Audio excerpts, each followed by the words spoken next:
My stepmom tried to kick me out so her son could inherit my dad's house. I didn't think much of it when my stepmom sat me down the day after my dad's funeral and said, "We need to have a serious talk about your future in this house." But now I realize that was the moment everything started to spiral out of control. I guess I should give some context before I get into the full story.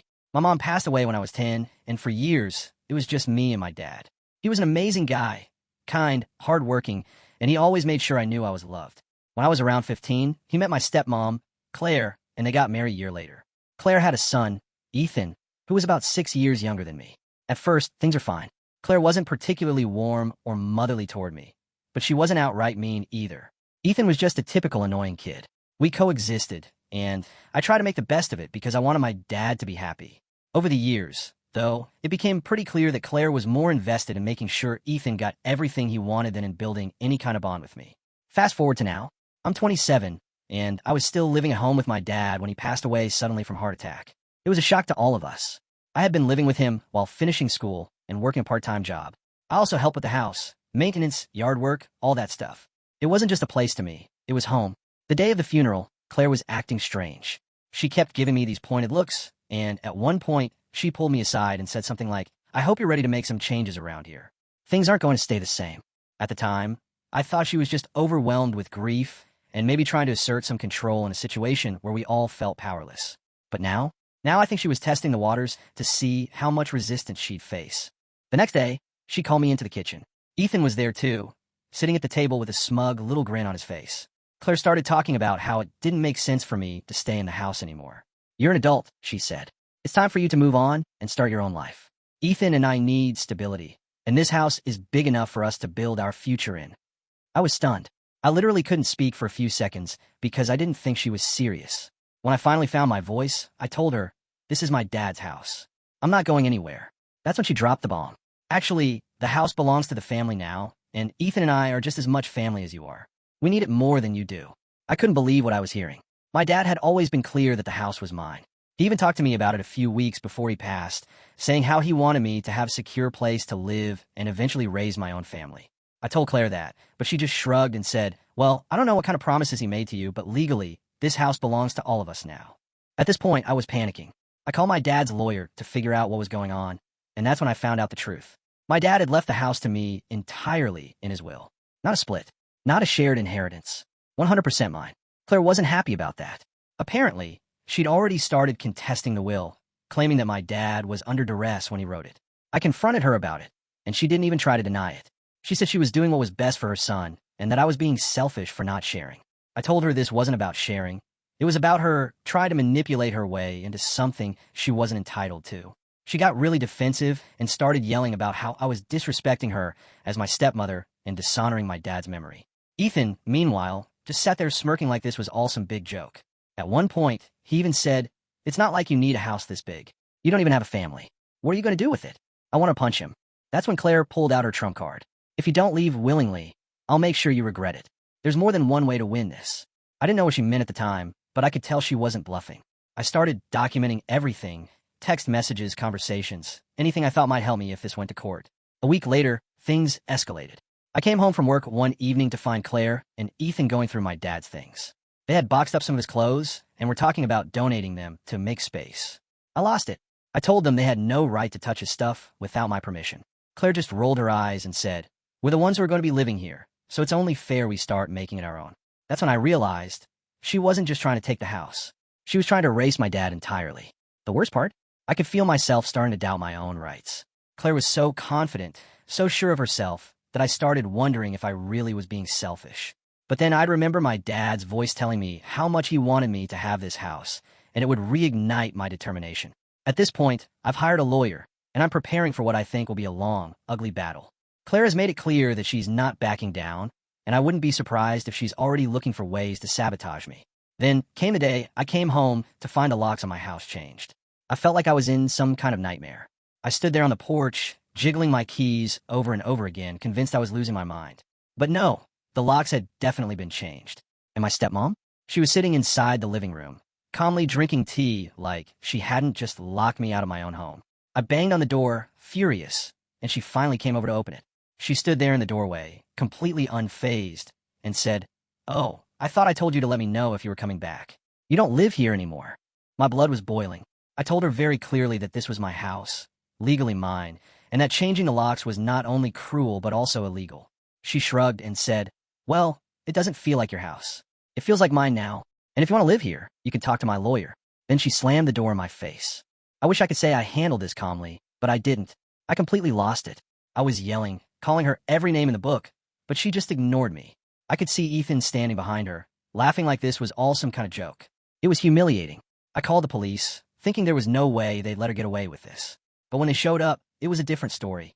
Apparently, because she was still married to my dad when he passed, she could argue that she had a right to live there, even though the will clearly stated the house belonged to me. The officers told me this was a civil matter and that I need to take it to court. So there I was, standing on the porch of my own house while my stepmom and her son settled in like they owned the place. I had no choice but to leave. I went to stay with a friend for a few days while I figured out my next steps. I felt completely powerless, and honestly, a little scared. If she was willing to go this far, what else was she capable of? I started documenting everything, text messages, emails, anything that might help me in court. My lawyer told me I was doing the right thing, but warned me that this was going to be a long, drawn-out process. Contesting will isn't easy, especially when the other party is willing to play dirty. And Claire? She was definitely playing dirty.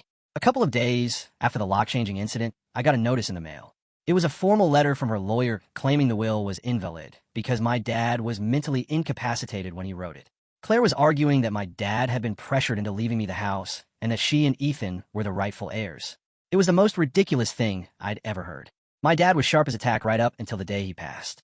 He was the one who had the idea to update his will in the first place.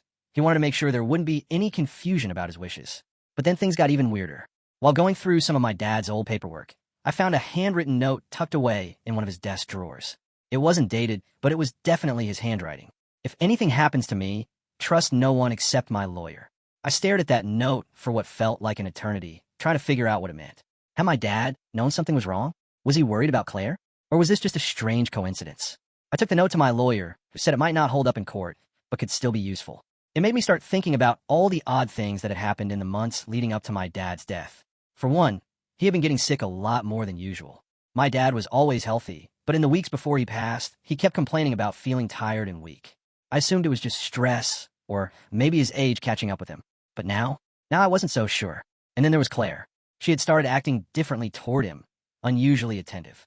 She was always making his meals, insisting he take his medications, hovering over him like she was waiting for something. At the time, I thought she was just being a good wife. But now it fell off. One night, out of desperation, I decided to check the security cameras my dad had installed around the house. I hadn't even thought about them until that moment, but I realized they might have captured something useful. I logged into the system, hoping to find footage of the day she changed the locks. What I found was much more disturbing. About 2 weeks before my dad passed, there was footage of Claire going into his office late at night. She was carrying a box of something, I couldn't tell what, and stayed in there for almost an hour. The next morning, there was footage of her leaving the house with the same box, looking nervous. I showed the footage to my lawyer, who said it was worth investigating, but without knowing what was in the box, it wasn't solid evidence. Then I remembered something else, something my dad had told me just days before he died. He had mentioned that he thought someone had been going through his things. He said a few documents in his office weren't where he had left them and that he was worried about identity theft. At the time, I brushed it off, telling him he was probably just being forgetful. Now I wasn't so sure. Things came to a head last week when Claire filed an emergency petition to have me removed from the property entirely. She claimed I was harassing her and Ethan, making threats, and trying to intimidate them into leaving. None of it was true, but the judge granted her a temporary restraining order, which means I can't even go near the house until the court date. I feel like I'm living in some kind of soap opera. Every time I think things can't get worse, they do. I'm trying to stay strong, but it's hard. This house isn't just a piece of property to me. It's my home. It's where I grew up, where my dad raised me, where I feel closest to him. The thought of losing it to someone like Claire makes me sick. I don't know what's going to happen next, but I'm not giving up. My dad trusted me to protect his legacy, and I'm going to do everything I can to make sure Claire doesn't get away with this. I don't think I need to spell out, but I was horrified. My stepmom, the woman who claimed she was taking care of my dad, had full access to his medications. And now, with the life insurance policy, the tampered will, the shredded documents, it was becoming clear that this wasn't just about the house. This was about greed on a whole other level. My lawyer helped me file a formal complaint with the authorities. At this point, the case had gone beyond civil dispute. It was turning into a full-blown criminal investigation. Claire must have realized the walls were closing in because suddenly, she started acting desperate. She called me, crying, begging me to drop the case. Please, I was just trying to protect Ethan. He's all I have. I told her that whatever she thought she was protecting, it didn't justify what she did. Not to my dad. Not to me. Then came the moment I had been fighting for. The court ruled in my favor.